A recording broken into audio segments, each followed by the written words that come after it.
Hello दोस्तों, बहुत बहुत स्वागत है आप सभी का इलेक्ट्रॉनिक स्टडी यूट्यूब चैनल पर। आज हम यहाँ पर बात करेंगे आपकी सुपर टेट, खासकर जब आप बात करते हो शिक्षक भर्ती 2021 में जो होने वाली है। यहाँ से सीटेट पेपर 2 और यूपी टेट पेपर 2 वाले बच्चे भी पढ़ सकते हैं। इंडियन नेशनल कांग्रेस आईएनसी की थ्योरी जो भी है, जो भी बातें हैं, जो भी कंटेंट है, उनको लेकर के यहाँ पर हम बात करेंगे। लास्ट तक आप बने रहिएगा। ऐसे ही करके ईवीएस और एसएसटी की चीज़ों को हम आपका कंप्लीट करवाएंगे। अभी तक साइंस वाला सब्जेक्ट आपका हमने शुरू किया था। लाइफ स्किल हम कंप्लीट करवा चुके हैं एक ही वीडियो में। यहाँ पर आईएनसी अब हमने शुरू कर दिया है। प्लेलिस्ट सुपर टेट 2021 में आप जाएंगे, आपको सारे वीडियोस वहाँ से मिल जाएंगे। अगर हम बात करें स्थापना को लेकर के, इंडियन नेशनल कांग्रेस की स्थापना कब हुई, तो वो डेट है 28 दिसंबर 1885 ईस्वी को। फिर है कहाँ पे हुई थी, तो गोकुलदास तेजपाल संस्कृत कॉलेज, मुंबई। ये क्या है आपका, मुंबई लिखा हुआ है, ध्यान दीजिएगा, ठीक है। पहले इसे बम्बई कहते थे, तो अगर बम्बई लिखा हो और ऑप्शन में मुंबई लिखा हो तो ऐसा कभी होता नहीं है, लेकिन बम्बई आप लिखेंगे, ठीक है जी। कहने का मतलब ये है कि यहाँ पर स्थापना को लेकर के संस्थापक के बारे में जान लेते हैं, फिर थोड़ी सी एक स्टोरी इसके बारे में समझेंगे। संस्थापकों में किसके द्वारा स्थापना की गई, तो A.O. ह्यूम थे, एलन ऑक्टेवियन ह्यूम करके है, AD मत समझिएगा इसे। ये एक सेवानिवृत्त प्रशासनिक अधिकारी थे और इन्हीं के द्वारा आपका 1885 में इंडियन नेशनल कांग्रेस, यानी कि भारतीय राष्ट्रीय जो कांग्रेस है, उसकी स्थापना की गई। A.O. ह्यूम के द्वारा जो स्थापना की जानी थी वो 1883 से ही उनके दिमाग में ये चीज़ें चल रही थी कि स्थापना कब की जाए, लेकिन इसको जैसे कहते हैं ना कि वास्तविक पृष्ठभूमि पर लाते लाते 2 साल हो गए। आगे चलते हैं। इसमें संस्था का कुछ वास्तविक नाम था। पहले इस संस्था का कुछ वास्तविक नाम था, इसे हम इंडियन नेशनल यूनियन यानी कि भारतीय राष्ट्रीय संघ के नाम से जानते थे। उसके बाद दादा भाई नौरोजी के सुझाव पर भारतीय राष्ट्रीय कांग्रेस रखा गया। तो अगर आपसे ये पूछा जाए कि आईएनसी का पहले नाम क्या था, तो भारतीय राष्ट्रीय संघ बोलते हो आप इसे, और बाद में यही आपका इंडियन नेशनल कांग्रेस के नाम से देखने को मिला जब नौरोजी जी ने इसका नाम बदला या चेंज किया। कुछ बातें यहाँ पर लिखी हुई हैं, जैसे इन्होंने कहा प्रथम अधिवेशन को लेकर के बात ये आती है, एक सवाल पूछा जाता है कि जो इंडियन नेशनल कांग्रेस है उसकी स्थापना सेफ्टी वॉल्व की तरीके से की गई। तो इसका क्या मतलब है, आपको पता होना चाहिए। 1857 की क्रांति, वो भी हम आपको पढ़ाएंगे। अभी इसको जान लेते हैं। आपकी सारी चीज़ें सिलेबस में दी हुई हैं। तो अगर मैं बात करूं, 1857 में एक बहुत बड़ी क्रांति हो चुकी थी। अंग्रेज फिर से रिस्क नहीं लेना चाहते थे किसी भी प्रकार की क्रांति हो, क्योंकि ऐसे में हो सकता है कहीं क्रांति सफल ना हो जाए। अंग्रेज़ों को इस बात का डर था। ऐसे में सेवानिवृत्त आईएएस अधिकारी A.O. ह्यूम की जब आप बात करते हो, उनके द्वारा एक सेफ्टी वॉल्व की तरीके से, जैसे कुकर वगैरह होता है, सेफ्टी वॉल्व लगे होते हैं कि वो फटे ना एक तरीके से या अलग ना हो, किसी भी तरीके की दुर्घटना ना हो, तो सेफ्टी वॉल्व लगे हुए होते हैं। एग्जैक्टली एक सेफ्टी वॉल्व की तरीके से इंडियन नेशनल कांग्रेस यानी भारतीय राष्ट्रीय कांग्रेस की स्थापना की गई। मतलब क्या था इसका, कि जो भारतीय नेता हैं, स्थानीय स्तर पर, जो लोकल लेवल पर जो नेता हैं, उन्हें यहाँ पर मंच दिया जाए, राष्ट्रीय स्तर पर मंच दिया जाए, वो आकर के अपनी दिक्कतों, अपनी समस्याओं को बताएं और उन पर विचार किया जाएगा। तो ये चीज़ें यहाँ से जो है देखने को मिली। तो as a safety valve Indian National Congress की जो है वो स्थापना हुई थी। तो प्रथम अधिवेशन की बात की जाए 1885 में हुई थी बम्बई में। ध्यान रखिएगा पहले अधिवेशन को लेकर के जब आप बात करते हो। ऐसे ही जब आप द्वितीय अधिवेशन की बात करते हो तो यहाँ पर अच्छा ये पूछा जाता है अक्सर कि पहले अधिवेशन में कितने डेलीगेट्स ने पार्टिसिपेट किया था, कितने जो है डेलीगेट्स थे जिन्होंने यहाँ पर भाग लिया था। तो 72 डेलीगेट्स थे जिन्होंने यहाँ पर पार्टिसिपेट किया था। आगे है जब हम द्वितीय अधिवेशन को लेकर के बात करते हैं तो 1886 कलकत्ता, यहाँ पे 434 मेंबर्स जो है वो देखने को मिलते हैं। 1886 कलकत्ता 434 मेंबर्स की बात होती है। जो अध्यक्ष थे वो थे दादा भाई नौरोजी। ऐसे ही जब हम तृतीय अधिवेशन को लेकर के बात करते हैं, थर्ड सेशन 1887 मद्रास में, और उस समय जो अध्यक्ष थे, सवाल पूछा जाता है कि प्रथम मुस्लिम अध्यक्ष कौन थे, तो बदरुद्दीन तैयबजी जी का नाम आता है जब प्रथम मुस्लिम अध्यक्ष की आप बात करते हैं। ऐसे ही 1906 का अधिवेशन था। यहाँ पर कलकत्ता अधिवेशन, जो इम्पोर्टेंट सेशंस हैं उन्हीं के बारे में हमने बात की है। यहाँ पर जो अध्यक्ष थे वो दादा भाई नौरोजी थे और पहली बार इसी अधिवेशन में स्वराज की मांग की गई थी। आगे है 1929 लाहौर अधिवेशन हुआ था। कहते हैं कि कंप्लीट इंडिपेंडेंस की मांग जो है वो सबसे पहले कहाँ हुई, तो जो कंप्लीट इंडिपेंडेंस की मांग हुई थी वो हुई थी आपकी 1929 में। आशा उम्मीद है कि आप बहुत अच्छी तरीके से चीज़ों को यहाँ पर सीख रहे होंगे। फिर अगर मैं बात करूँ, अच्छा एक सवाल और है यहाँ से कि जब आप बात करते हो पहले अध्यक्ष को लेकर के, कांग्रेस के पहले जो पहला सेशन था उसकी अध्यक्षता किसने की थी, तो वो थे व्योमेश चंद्र बनर्जी। कौन? व्योमेश चंद्र बनर्जी। तो इनका नाम भी याद रखिएगा, जो मैंने 72 डेलीगेट्स बोला है ना, उसी में आपका ये चीज़ नोट करके रखिएगा। आगे चलते हैं। 1929 लाहौर अधिवेशन, उस समय इसकी अध्यक्षता जो है जवाहरलाल नेहरू जी कर रहे थे। 1916 सवाल आता है कि मुस्लिम लीग और कांग्रेस एक साथ फिर से किस सेशन में देखने को मिले, उसे हम लखनऊ पैक्ट के नाम से जानते हैं। किस नाम से? लखनऊ पैक्ट के नाम से जानते हैं। और जो अध्यक्षता की थी वो थे अंबिका चरण मजूमदार। ये जो समय है वो 1916 का है, 1916 का है। आगे चलते हैं इसमें। इस अधिवेशन में कांग्रेस और मुस्लिम लीग एक साथ आए। देखिए आप नीचे लिखा हुआ है, आप यहाँ से देख पा रहे होंगे। ठीक है जी, आगे बात करते हैं इसमें। इसी अधिवेशन में एक स्टेटमेंट आया था। कौन सा स्टेटमेंट था? कि स्वराज हमारा जन्मसिद्ध अधिकार है और इसे हम लेकर रहेंगे। ये स्टेटमेंट जो है वो देखने को मिलता है जब हम बात करते हैं बाल गंगाधर तिलक जी द्वारा। और ये आपका जो था सेशन, लखनऊ सेशन की आप बात करते हो, वहाँ पर ये चीज़ हमें देखने को मिलती है।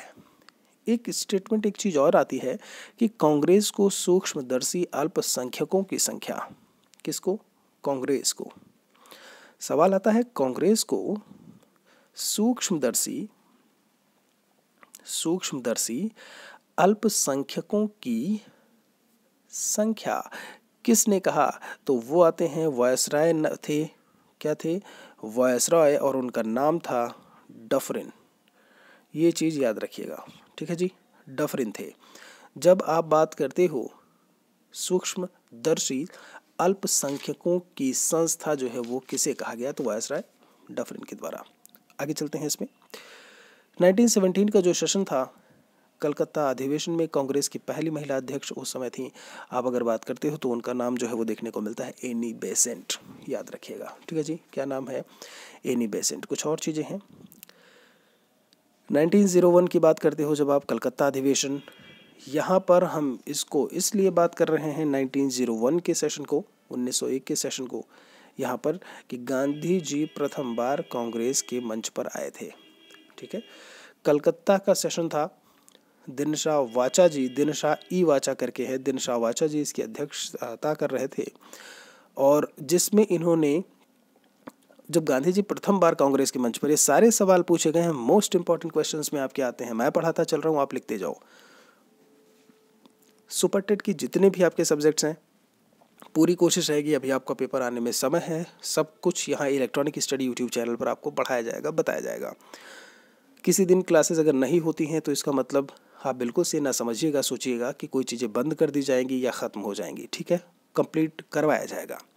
तो गांधी जी प्रथम बार कांग्रेस मंच पर आए थे, जिसमें इन्होंने अपने द्वारा साउथ अफ्रीका में चलाए जा रहे आंदोलनों में सहयोग मांगा। इन्होंने, आपको पता है, वहाँ वकालत करने गए आपका एक तरीके से साउथ अफ्रीका में, वहाँ पर भारतीयों की दशा को देखा। तो पहले क्या था, ये यहाँ पर इसलिए आए थे कि भाई वहाँ पर जो दयनीय स्थिति है भारतीयों की, उसमें सुधार किया जाए, हमारी हेल्प की जाए। लेकिन जब इन्होंने यहाँ देखा भारत में ही ये हाल है, अंग्रेजों के द्वारा ऐसा कुछ किया जा रहा है, तब तो फिर इन्हें वहाँ से रुख करना पड़ा भारत की तरफ। और यही कारण है कि 1915 की जब आप बात करते हो, 1915 में ये वापस आए थे फिर से। 1939 त्रिपुरी संकट के नाम से इसे जाना जाता है। किसके नाम से जाना जाता है? त्रिपुरी जो अधिवेशन हुआ था ये मध्य प्रदेश में है, इसे हम त्रिपुरी संकट के नाम से भी जानते हैं। अध्यक्ष जो थे डॉक्टर राजेंद्र प्रसाद जी थे, लेकिन आपको मैं बता दूं, बनाए गए डॉक्टर राजेंद्र प्रसाद जी, जो इसके पहले अध्यक्ष थे वो थे सुभाष चंद्र बोस। कौन थे? इसी में त्रिपुरी संकट की बात कर रहा हूँ कि त्रिपुरी संकट क्या है। तो पहले अध्यक्ष बोस जी बनाए गए थे, लेकिन गांधी जी के कारण उन्हें त्यागपत्र देना पड़ा। गांधी जी हो गए नाराज, कहे चलेगा नहीं ऐसे, बोस जी रहेंगे अध्यक्ष, मजा नहीं आएगा। तो उन्हीं के कारण, गांधी जी के कारण सुभाष चंद्र बोस जी को त्यागपत्र देना पड़ा। और फिर वरिष्ठ नेता कांग्रेस के डॉक्टर राजेंद्र प्रसाद जी को यहाँ पर अध्यक्ष बनाया गया। त्रिपुरी अधिवेशन में, त्रिपुरी सेशन में, जो एक, आप ये समझ लो, जो एक निराशा, दुख निराशा नहीं, एक जो आप ये बोलो कि भाई नहीं ठीक है, बोस जी नहीं बनेंगे, राजेंद्र प्रसाद जी बनेंगे, ये जो संकट था इसी को त्रिपुरी संकट के नाम से जानते हैं। ठीक है, चलिए यहाँ पर देखिए कुछ चीज़ें लिखी हुई हैं। अध्यक्ष सुभाष चंद्र बोस जी थे, जिसे गांधी जी काफ़ी नाराज हो गए ऐसे में, और अध्यक्ष बनाया जाए वरना पार्टी छोड़ दूंगा, तब प्रसाद जी अध्यक्ष बनाए गए थे। ठीक है, तब प्रसाद जी को अध्यक्ष बनाया गया। ठीक है, जी को कर लीजिएगा।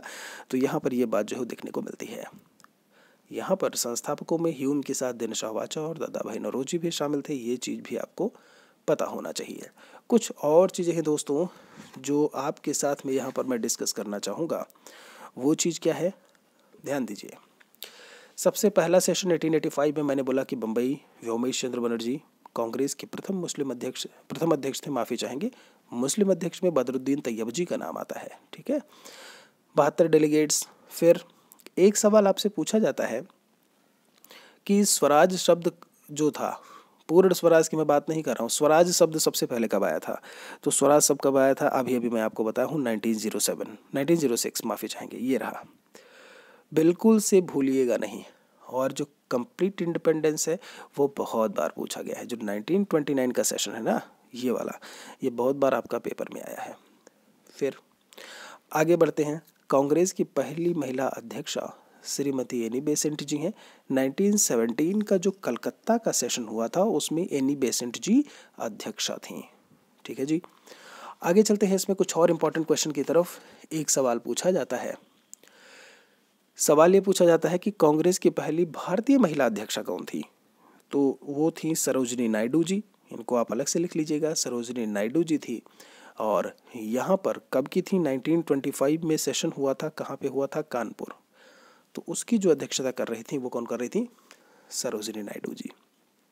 ठीक है, पहली बार पूर्ण स्वराज का मैंने बोला 1929।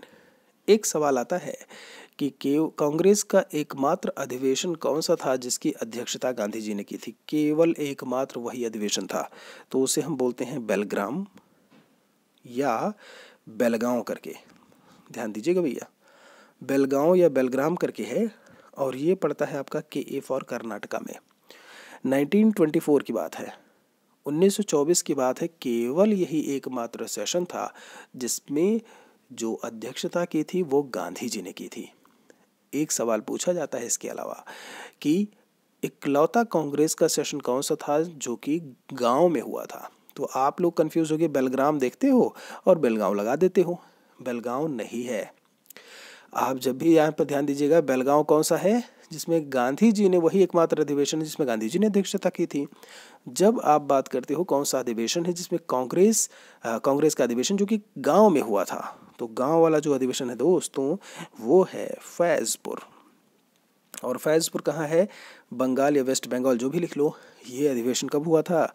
1937 में। मोस्ट इंपॉर्टेंट क्वेश्चन आपका कि जो एकमात्र कौन सा है जो गांव में हुआ था, तो फैजपुर है आपका, बंगाल में पड़ता है। ये चीज़ें थी जो आपको बतानी थी। ऐसे में कुछ और बातें हैं, यहाँ पर जान लेते हैं। लिखा है कांग्रेस के उद्देश्य और कार्यक्रम क्या थे? तो लोकतांत्रिक राष्ट्रवादी आंदोलन चलाना। ऐसे में आप समझ रहे हो कि भाई ठीक है, एक राष्ट्र स्तर पर हम आंदोलन चलाएंगे लोकतंत्र को लाने को लेकर के, और आंदोलन के लिए मुख्यालय की स्थापना, ये भी आपका देखने को मिलता है, जो भी स्टार्टिंग में मैं आपको बता चुका हूँ। उम्मीद है, आशा है कि यहाँ से जब आप बात करते हो इंडियन नेशनल कांग्रेस को लेकर के, भारतीय राष्ट्रीय कांग्रेस की स्थापना को, क्यों स्थापना की गई, कैसे स्थापना की गई, आपकी किन के द्वारा की गई, कब की गई, कहाँ पे की गई, फिर कुछ इंपॉर्टेंट सेशंस के बारे में आपको यहाँ से पता चला होगा। कुछ और इम्पॉर्टेंट बातें हैं जो जुड़ी हुई हैं INC से कि इसका उद्देश्य क्या था। तो लोगों को जाति, धर्म, प्रांतीयता की भावना से ऊपर उठकर एक राष्ट्रव्यापी अनुभव के लिए जागृत करना कि भैया आप जाति धर्म की बातें छोड़ो, एक मंच पर आओ, राष्ट्रीय स्तर वाले मंच पर आओ और बात करते हैं अपने देश को आगे बढ़ाने को लेकर के, और कैसे हम लोकतंत्र की स्थापना करें, कैसे हम अंग्रेजों को यहाँ से हटाएं। लेकिन अंग्रेजों की मंशा क्या थी कि भैया अगर इनको हम शामिल कर लेंगे, जब जो लोकल स्तर पर नेता हैं अगर इनको हम शामिल कर लेंगे तो किसी भी प्रकार से क्रांति नहीं होनी पाएगी। जो नीचे तबके के लोग हैं उनको ये नेता लोग संभाले रहेंगे। आप समझ रहे हो, दोनों लोग अपने अपने चाल से काम कर रहे थे।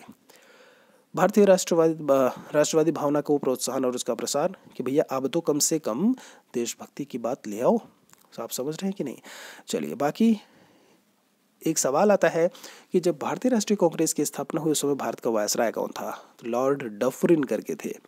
आप समझ रहे हो, लॉर्ड डफरिन करके थे, जो यहाँ से देखने को मिलते हैं। बाकी ये जो बातें ये अभी सरोजिनी नायडू जी वाला मैं आपको बता चुका हूँ ऐसे में। और फिर दोस्तों अब हम इसके आगे बढ़ेंगे भारतीय राष्ट्रीय आंदोलन, और ये दौर जो है वो 1885 से 1947 तक का है। क्या कुछ इसमें बातें हैं, क्या कुछ बातें देखने को मिली, हम बात करेंगे इन सभी के बारे में एक और वीडियो में। आपको प्लेलिस्ट मिल जाएगी इसकी। मेरी कोशिश ये रहेगी कि आपको जो है सुपर टेट में आप जाओगे, सुपर टेट 2021 में, तो आप वहाँ से चीज़ों को देख लीजिएगा। जो इसके अलावा कोई आपका क्वेश्चन है, कोई सवाल है, तो कमेंट सेक्शन में लिख दीजिएगा। वीडियो के डिस्क्रिप्शन में टेलीग्राम चैनल की लिंक है, उससे ज़रूर जुड़ जाएं। काफ़ी कुछ चीज़ें मैं वहाँ पर आपका भेज दिया करता हूँ, बता दिया करता हूँ। कोई समस्या है, कोई सवाल है, तो 8081743734 पर संपर्क करें। क्लासेस नहीं मिल रही हैं तो भी संपर्क करें। मिलते हैं आपसे एक और वीडियो में। Thanks for watching.